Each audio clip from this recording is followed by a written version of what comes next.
A single maritime delay can spike your grocery bill by 20% overnight. Your retirement fund is currently tethered to a $3 trillion global shipping bottleneck. Most investors ignore geography, but maps are actually the ultimate wealth destroyers. If you think a dispute over a few uninhabited islands in the Nanhai or South Sea does not affect your bank account, you are overlooking the most volatile economic fuse in the modern world. This is not just a border spat. It is a direct threat to the price of your next smartphone, your weekly gas fill-up, and your long-term retirement savings. Approximately $3.37 trillion, representing a staggering one-third of all global maritime trade, passes through this specific aquatic corridor every single year. Imagine a highway where 30% of the world's total wealth is moving at any given moment. Then imagine a single entity drawing a line across it and claiming it belongs entirely to them.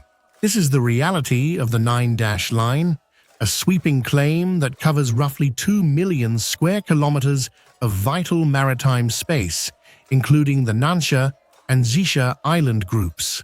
Beneath these waves lie an estimated 11 billion barrels of oil and 190 trillion cubic feet of natural gas in proved and probable reserves.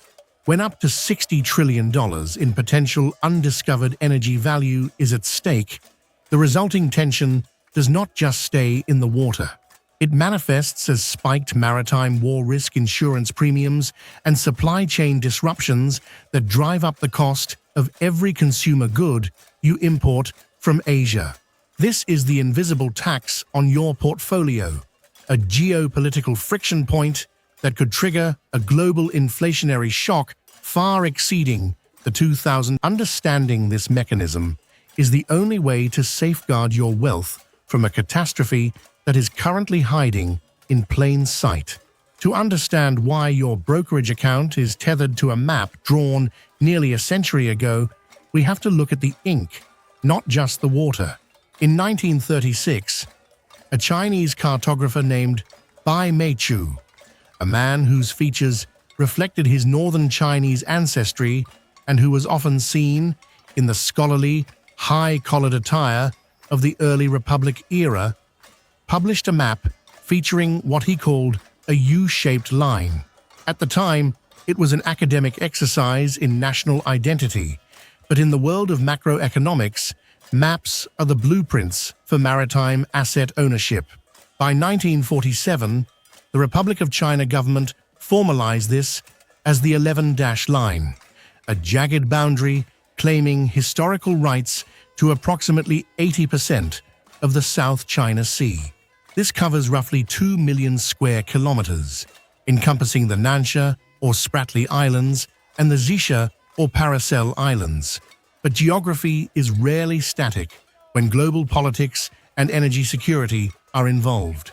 In 1952, after the establishment of the People's Republic of China and a diplomatic rapprochement with North Vietnam, this created the 9-dash line, the version that has dominated geopolitical headlines for decades.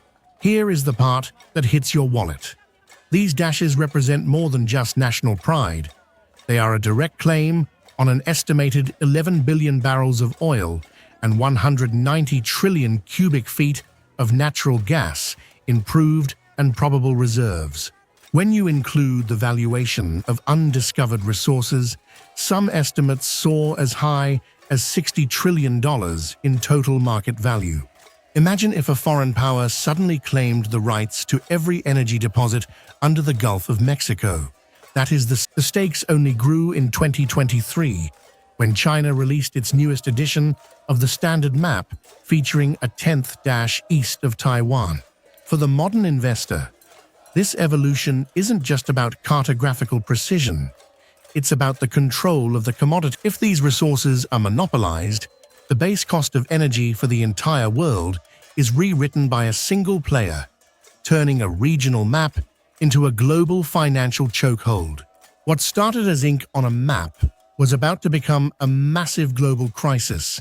To understand why these 9 dashes act as a tightening noose around the global economy, we have to look at what geopolitical strategists call the Malacca dilemma. Imagine you own a factory, but the only way to get your raw materials is through a single, narrow alleyway controlled by a rival. For President Xi Jinping and the People's Republic of China, that alleyway is the Strait of Malacca. Currently, a staggering 80% of China's oil imports must pass through this microscopic needle eye of water. If a hostile power or a localized conflict were to block it, the world's second-largest economy would grind to a halt in weeks. This is why Beijing views dominance within the 9-dash line not just as a territorial whim, but as a matter of absolute national energy security. What they call, but here is the catch, your personal bank account is caught in the crossfire of this strategic obsession. Every year, approximately $3.37 trillion in trade flows through this maritime corridor. That represents 1/3 of all global maritime trade. We are not just talking about massive tankers.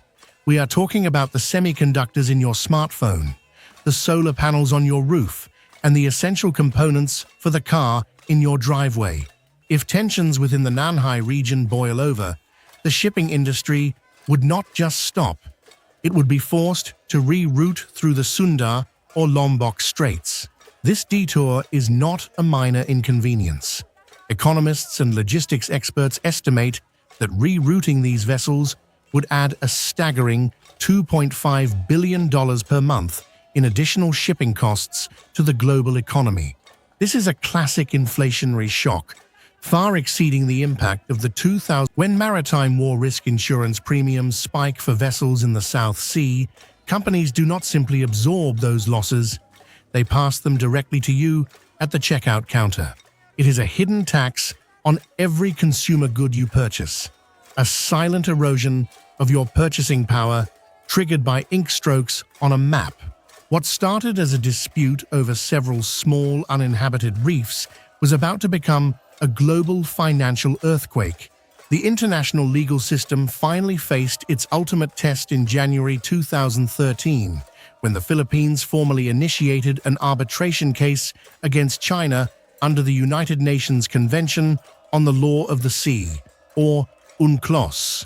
This was not merely a diplomatic gesture, it was a high-stakes attempt to use the world's legal framework to protect 2 million square kilometers of maritime wealth that underpins the sovereign credit of Southeast Asian nations. On July 12, 2016, the Permanent Court of Arbitration in The Hague, presided over by the respected Ghanaian jurist Judge Thomas Mensah, delivered a landmark ruling that many analysts thought would finally. The tribunal concluded that China had no legal basis for claiming historical rights based on the 9-dash line, and that its land reclamation activities within the Philippines' exclusive economic zone were a clear violation of sovereign rights. For the global financial markets, this ruling represented a potential return to a rules-based order, which is the invisible infrastructure of all stable. But the most shocking part of this story hasn't even begun. While the international community celebrated a victory for the rule of law, the physical reality on the water was being altered at an industrial scale. China has used a fleet of specialized dredgers to create over 3,200 acres of artificial land on 7 different reefs in the Spratly Islands, including strategic locations such as Mischief, Subi, and Fiery Cross reefs. These are no longer just patches of coral. They have been transformed into unsinkable aircraft carriers featuring 10,000-foot runways and advanced missile silos. This rapid construction has created a might versus right stalemate that fundamentally changes the risk profile of the entire global supply chain. Instead of open conflict, we now see the rise of gray zone tactics, where the Chinese People's Armed Forces maritime militia, a fleet of fishing vessels that act as a paramilitary force, harasses the offshore oil exploration and fishing activities of nations like Vietnam and Malaysia. This persistent low-level aggression operates just below the threshold of war, yet it is enough to spike maritime insurance premiums and destabilize the sovereign credit. For a personal investor, the 2016 verdict remains the definitive legal benchmark, but the 3,200 acres of militarized reefs are the functional reality that continues to drive global inflationary risk and threaten the safety of trillions in maritime trade. So, how do you shield your hard-earned savings from a powder? The world's largest corporations are already showing us the blueprint through what economists call the China Plus One strategy. This isn't just corporate jargon, it is a multi-billion-dollar survival tactic. Companies like Apple and Samsung are aggressively diversifying their manufacturing hubs into nations like Vietnam and India to ensure that if a blockade ever hits the Nanhai or the Paracel Islands, their entire supply chain doesn't evaporate overnight. For you, as an individual investor, this means looking beyond the surface of a stock ticker.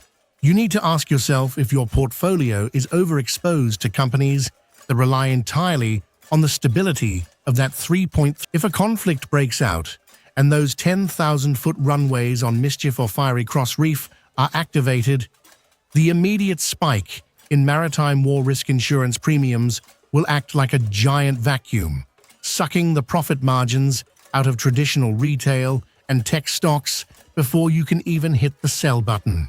To protect your wealth, you must think like Ray Dalio and prioritize radical diversification.